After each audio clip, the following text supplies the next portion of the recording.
CBS Health Services Health Talks. I'm Dr. Joshua Derito, family physician. In this video, we are going to look at health misinformation in the healthcare sector. Not everything you hear about health is true, so it is important to separate facts from fiction. So it is important to realize that health misinformation has been defined as infodemic by the World Health Organization. There are common sources of misinformation. What are the effects of this misinformation on the public health, and how to identify reliable information, and also strategies to combat health misinformation. Health misinformation is false, misleading, or inaccurate health-related information. Some of the examples of health misinformation include myths about vaccines causing harms. We have false claims about miracle cures, and also misinterpretation of scientific studies. They can either be misquoted or misinterpreted or even exaggerated. Of course, there is the issue of faith and also faith healing, which we should be careful on how we handle this, because sometimes you see patients abandon their medicines and they believe that they have been miraculously healed without the verification of a health provider. And this I have seen. I've lost a patient from that kind of information. I remember there was a time that we had the story from Loriodo. Patients would go to Loriodo and they were taking a magic potion which would clear all the illnesses. And one of my patients who had diabetes got complications, and finally he succumbed from such kind of misinformation. So some of the common sources of misinformation include the social media, and you can find some of these posts can really be viral because with the unverified health claims. We also have unregulated website and blogs which promote unscientific treatments. We also have word of mouth, friends, family spreading unverified health advice. We have a lot of that, especially on our social media and also in our news. In this country, I think I hear always people talking about various types of healings, various types of treatment. Some of these are highly unregulated, because like the alternative medicine, we don't have good regulatory systems for them, and even some of the alternative medicine, the regulation standards are not seriously adhered to.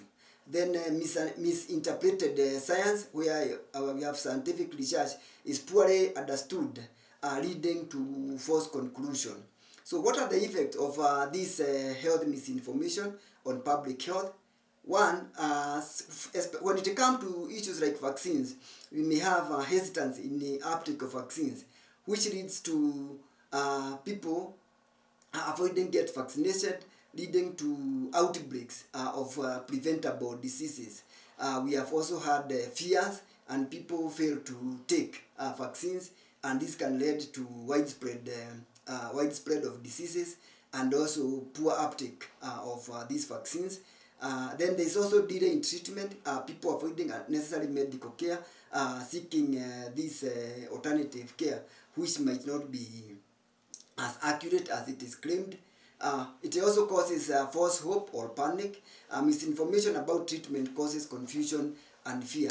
There has also been misinformation about some of the drugs that are used in the medical profession, claims of cancer causation, and this can lead patients to avoid care completely. One of the misinformation that I find is that, like for patients with hypertension, is once you start the hypertensive drugs, you'll never leave them all your lives. The truth is how these drugs are digested is dependent on how your blood pressure control is, and your health provider with the adherence to diet and the exercise. If your pressure comes to normal levels, then there would be no need to taper down the drugs as necessary. So it is important that you follow your health provider's advice and consistently follow your treatment. So how do you identify reliable information to avoid misinformation? Check your sources. Trust government agencies, research institutions like KEMRI, CDC, WHO, and also medical organizations like the Kenya Medical Associations, the Kenya Association of Family Physicians, and other professional bodies like the Kenya Association of Gynecologists and the Kenya Pediatric Association. This can give you well-informed information, and their guidelines would be verified, and they are usually peer-reviewed. It's not one person who sits and decides this is what is the truth. It is verified by a body of people. Then look for peer-reviewed studies. These are reliable studies that have been reviewed by colleagues, and the claims have been scientifically proved. And then beware of the sensational headlines. Misinformation often sounds dramatic.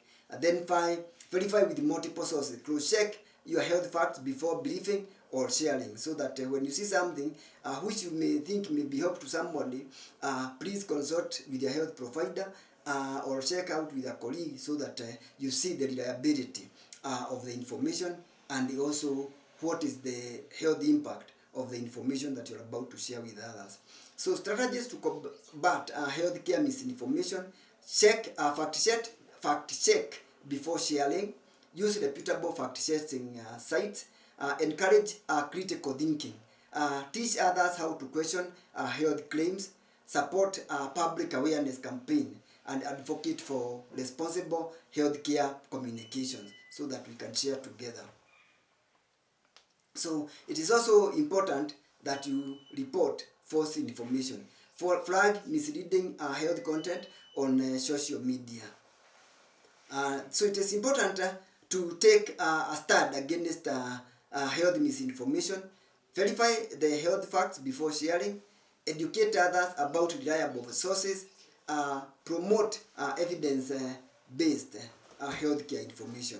Thank you for watching. Please subscribe to our channel. You can also follow us on Facebook, TikTok, Instagram, and LinkedIn for more educative content. Thank you for watching.